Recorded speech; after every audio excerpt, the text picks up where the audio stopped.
Occasion ఏదైనా location ఎక్కడైనా తెలుగువారి వేడుక అంటే ఆలివ్ మిఠాయి ఉండాల్సిందే. మిఠాయి అంటే ఆలివ్. అయితే ఈరోజు మనం గుర్తుపెట్టుకోవాల్సింది హ్యావ్స్ అండ్ హ్యావ్ నాట్స్ మధ్య.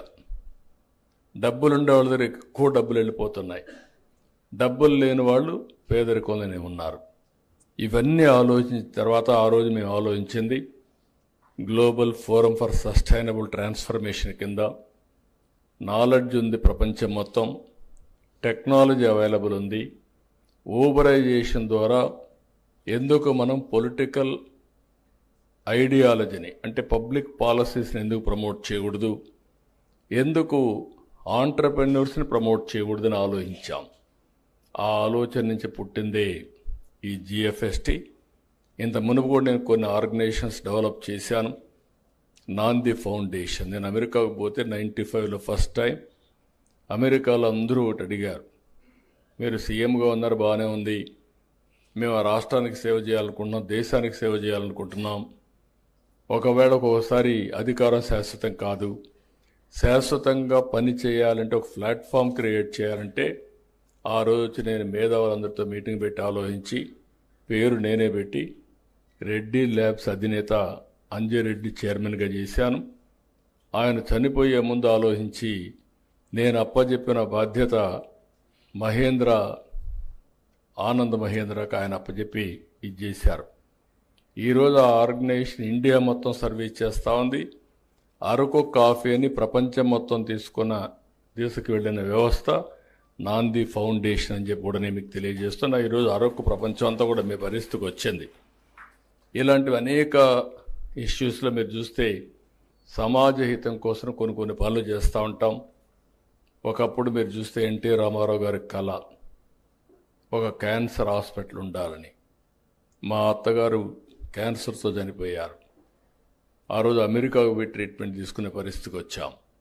అలాంటప్పుడు ఒక క్యాన్సర్ హాస్పిటల్ కానీ ట్రస్ట్ లెవెల్లో పెడితే బాగుంటుందని ఆలోచించి ట్రస్ట్ లెవెల్లో ప్రారంభించారు. దాన్ని బాగా డెవలప్ చేశాం. 10 ఏళ్లకు మునుపు బాలకృష్ణ గారికి ఇస్తే ఈరోజు one of the best cancer hospital in India trust లెవెల్లో వర్క్ చేసేది బసవతారకం క్యాన్సర్ హాస్పిటల్ అని చెప్పి కూడా నేను మీకు తెలియజేస్తున్నా. ఇలాంటివి ఎన్టీఆర్ మెమోరియల్ ట్రస్ట్ స్టార్ట్ చేశాం. నా ఆలోచన ఒకటే, మనం అందరం కూడా తిరిగి సమాజానికి ఇవ్వాల్సిన అవసరం ఉంది. మనం బాగుంటే చాలదు. ఆ ఆలోచనతోనే జిఎఫ్ఎస్టి తయారు చేస్తే ఇటీవల కాలంలో నేను అధికారంలోకి వచ్చినాక 3వ కాన్ఫరెన్స్ పెట్టారు. ఇప్పుడిప్పుడే నేను ఒకటే చెప్పాను వీళ్ళకి కూడా, నా మీద ఆధారపడద్దండి, దీనికి ప్యాటర్న్ మాత్రం నేను.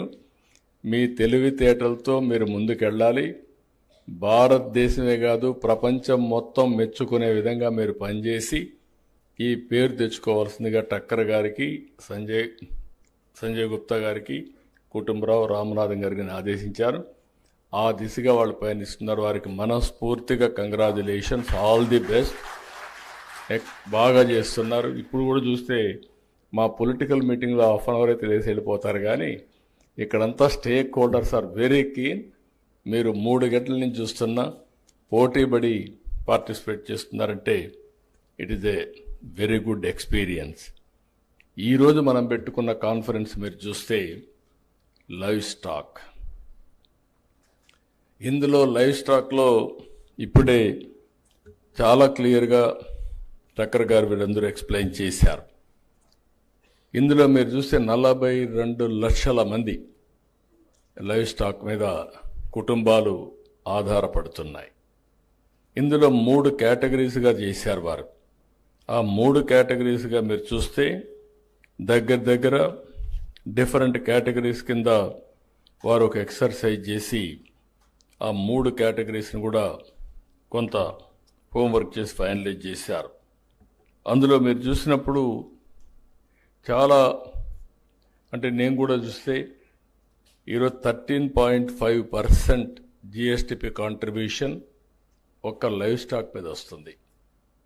42 లక్షల మందికి జీవనోపాధి ఈరోజు లైవ్ స్టాక్గా తయారైంది.